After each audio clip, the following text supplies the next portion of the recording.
Hey everyone, we're TowawayCouple. I'm Tom, the driver. And I'm Bunny, and I'm the Easter Bunny. Obviously, today. It's Easter Sunday today, Yes. so the video won't be released on Easter Sunday because nobody ever watches YouTube on Saturday or Sunday. That's why all of our videos get released usually Monday, Wednesday, or Friday. It just makes it easier. Right, and you can obviously tell where we spent our holiday.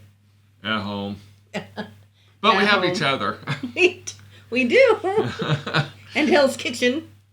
Oh, I've been binge watching Hell's Kitchen. We got Hulu, and we are literally watching season after season after season, and it's really great that there's no commercials. Right, absolutely. Get through them a lot faster. But going to bed at 1 in the morning, starting at 9 in the morning, going to bed at 1 in the morning is really rough, and we got to get moving trailers. We do. We have been home due to some unforeseen circumstances. So doctor appointments. Lots of doctor's appointments. So we should be back on the road hopefully on Thursday. And my hearing aids went out. We had to wait to get new ones in. Now I got a hearing aid appointment to adjust them on Monday. So it's just really tough. 2 weeks. 2 weeks of bad luck. Bad juju. So we're going to change all that after. So whoever cursed us or whoever's doing that bad juju stuff, get away. Go. Stop trolling us. So today's topic is, and we get a lot of emails from people and direct messages, private messages, however you want to call it, and what we see on Facebook. And we see a lot on Facebook. And we just got a couple of emails on it. So we thought, you know what, maybe we should do a video of our interpretation, not necessarily everybody else's. Right, because it's our opinion. This is our opinion. So, and our opinion means absolutely nothing to anybody unless you want it to be. So the big question we've been seeing everywhere, and we'll see it die down here in a little bit, but are 4x4 trucks required to do towaway? And the simple answer is no, they're not required to do towaway. Now, do we recommend a 4x4? 4x4? 4x4? Absolutely we do.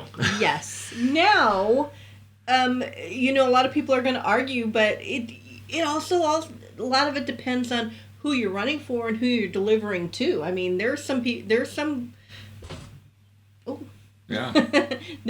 companies out there that have phenomenal yards, and no, you really wouldn't need 4-wheel drive. Yeah, but you still got to be careful because it depends. Even if they have, so the reasons for 4x4 are a lot of the transport companies will have their main yards that are really, really good.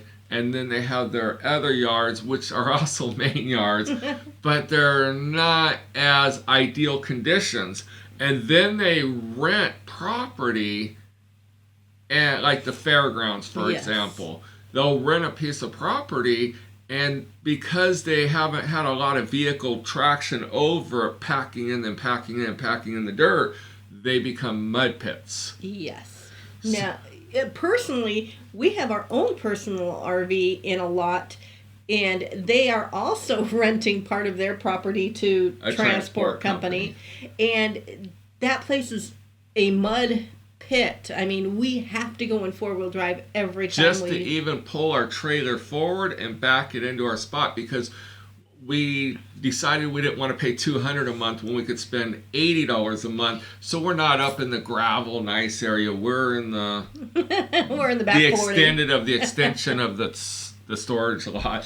But you know what? We don't really take our fifth wheel out that often. We're not in it that often, so it's negligible to us. And we have a 4-wheel drive.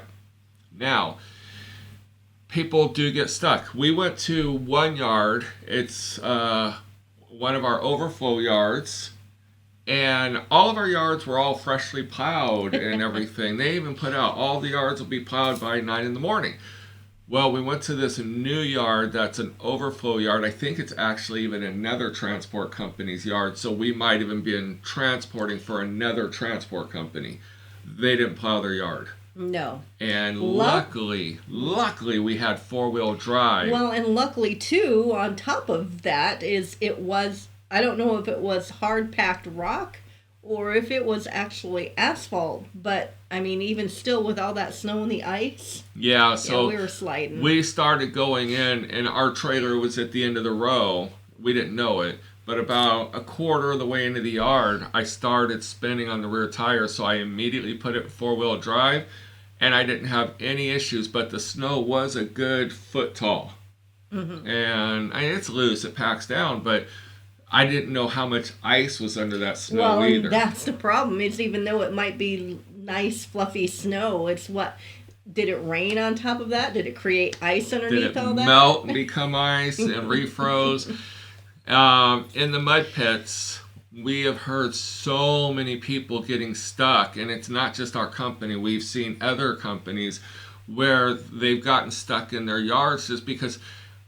Give you an example. I don't know what it is, but like Mississippi mud and Alabama mud is so slick. Even though we have all-terrain tires on our single rear wheel, when we're pulling that heavy fifth wheel, we just spin. We had to get pulled out by a winch from our fifth wheel pulling our truck. Right. Using the fifth wheel to get us out. We have, in our personal house in Alabama, we can't even put our own 40-foot toy hauler in our own yard because the minute you pull in, you sink. If it rains. It's hard packed when it's dry.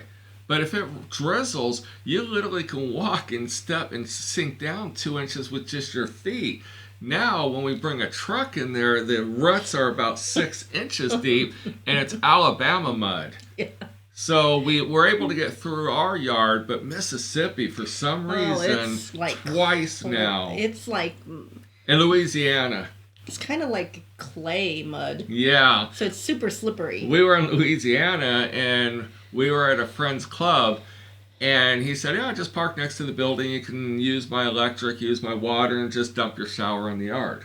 Okay. Well, it rained, and it rained, and it rained. And we went to leave, and nobody was there. We were there by ourselves, and the only way I could do it was put it in reverse, forward, and I inched myself to the gravel road on the right, and I just tore up all the grass for about 50 feet to the side of me, and it looked like little zigzags. And I called my buddy and I said, might want to plant some grass. And he goes, don't worry about it, dude. I got your back. But we literally tore it up. We did pretty good. But pretty now good. We have seen in some of the muddy yards where we see all the time on Facebook, is someone coming here? Can you pull me out? Typically, it's been four-wheel drives too. Yes. Don't mistake it. And this mud is like a foot, 2 foot deep. It's been short wheelbase. It's been dualies. It's been Fords. It's been Chevys. It's been Dodges. It doesn't matter. And they're buried up to their differentials and everything. It's just they're old farms and they've been plowed so much that it's just everything just sinks. And we carry a tow strap in our trucks. And we go to Tractor Supply. It's like a 65-foot long tow strap. It's the ultra heavy duty because think about it. You're pulling a truck out of the mud that's buried to its frame, and they're probably hooked to the trailer behind them because obviously they need to get the truck and trailer out. So what people have asked me what my thoughts are on that, and I suggest if you're going to be the one backing in and potentially getting stuck, make sure that you have a tow strap. Don't rely on somebody else to have a tow strap. They're only like $65. Right. And I say only, but when you need it, because the problem is when somebody else comes in, if they have to pull out their tow strap, it's going to be muddy beyond muddy. And then they got to go home and clean it up. Yeah. So potentially, I would guess a lot of people would kind of just ignore the messages or just come by and go, I don't have a tow strap. It would be just like, one of the tools of the trade. I mean, come on, it's like tow chain or snow chains. We're supposed to we have to have them in our vehicle. We don't use them. But we don't use them. And some companies are not even allowed to put them on when you have a unit. Right. So that what I recommend to people is if you get stuck in the snow, ice, mud, whatever for any reason, pull out your tow strap, have it all ready to go, and then that way when you send out the message, you could say, I'm all ready with the tow strap. All I need is someone to come in, hook, pull me out, and they could be gone. I'll clean up my own tow strap and my own mess. Right. Absolutely. I think that is the smartest thing and the most polite thing. Mm-hmm. Now, like you said, though, there's been so many people and they say, I've been doing this for so many years and I've only have a 2-wheel drive and I never had issues. And you know what? And that's perfectly fine. And that's great that they've never had any issues. But for us, it's just better to be more prepared. Well, I'll even go one step farther. There's always going to be that one person that always says, I've never had a problem. My stuff don't stink. I'm this, I'm that. The problem is there's a lot of people that do get stuck. It's not from lack of experience. It's that they go into a yard and they get in over their heads real fast. We started going into a yard and we started sinking, and I immediately went into 4-wheel drive and I backed ourselves out of it. Thank God our trailer was not on that row. It was more along the main gravel road. Yeah. So I was able to hook on, but while we were looking for the trailer, I didn't get it over my head. But I could have easily not paying attention, looking at trailers, and drove right down to my axles in mud. But also, too, that would have sucked. That being said, too, our short wheelbase tends to slip and slide a lot more than the dually. Well, the dually has 6 wheels instead of 4. Yeah. So but the dually doesn't have all-terrain tires. But so far, we've been able to go into 4-wheel in the ice, the snow, and the mud, and been able to track through. So on the tire base, yeah, I'm sure if all-terrains are going to outweigh highway tread all day long when it comes to this. Right. But we haven't had the issue yet.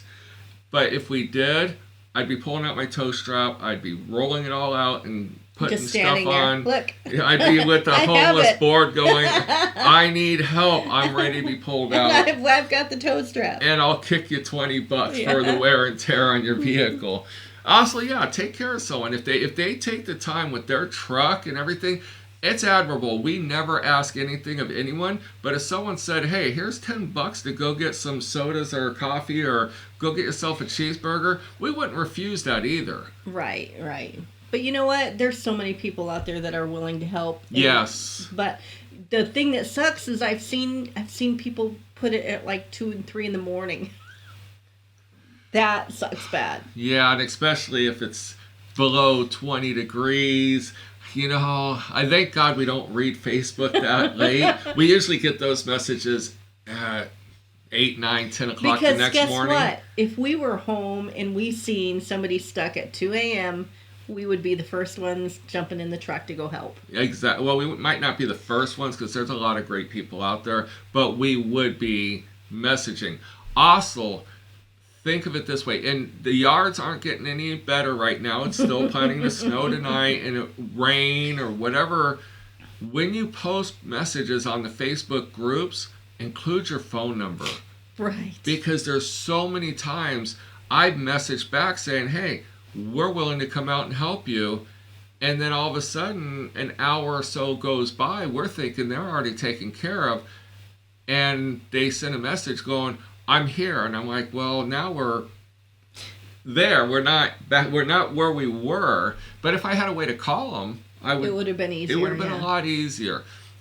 Another thing is, if you put messages out on Facebook that you need help, if you no longer need help, go into that message and edit the message and just change it to say, thank you, everyone. I got pulled out. I don't need anyone's help anymore. Right. Because people don't read all the messages below. So you want to edit the top message to say, and then make a comment below saying, I got pulled out. So anyone that's replied or liked it or something gets notified that you posted that. It's correct. We only have to say this because it sounds like common sense to 90% of you, but there are some people that don't possess the social skills to thank people or to inform people of their current situation. Yeah, that I'm already taken care of, we're good. Right. Like when people are looking for trailers in yards and stuff like that, you want to help them and everything. So, again, this is just our opinions on 4-wheel drive. We were coming off the 80 without a trailer, and we were just step on the gas or throttle, fuel, whatever you want to call it, step on the pedal a little bit, we just started drifting left and right because the plows had come through, but now it was ice. It wasn't snow creating some type of traction. It was just a solid sheet of ice, and the off-ramp was even worse. So thankfully we had four-wheel drive. We switched into four-wheel high, and then we'd had no problem. No, and we were, like you said, didn't even have a trailer. We were just heading home from, I think, a doctor's appointment and started sliding pretty good. Correct. Now, one person sent us an email. If you're watching, this kind of answers your question. They said, why would I need a four-wheel drive? Because it costs more to maintain a four-wheel drive. Yeah. There's more parts and more suspension stuff that could go wrong. Insurance costs more. That's negligible. Right. You see, you do the insurance. Is it really more, or is it that much more to not worry about it? Do you know I couldn't even tell you that question because we've only had four-wheel drives for the past 20 years. Okay. And I don't know either way. I'm guessing it's because it's a lot lighter. He says two-wheel drive gets better fuel mileage. So, yeah, all those are definitely correct answers in my mind.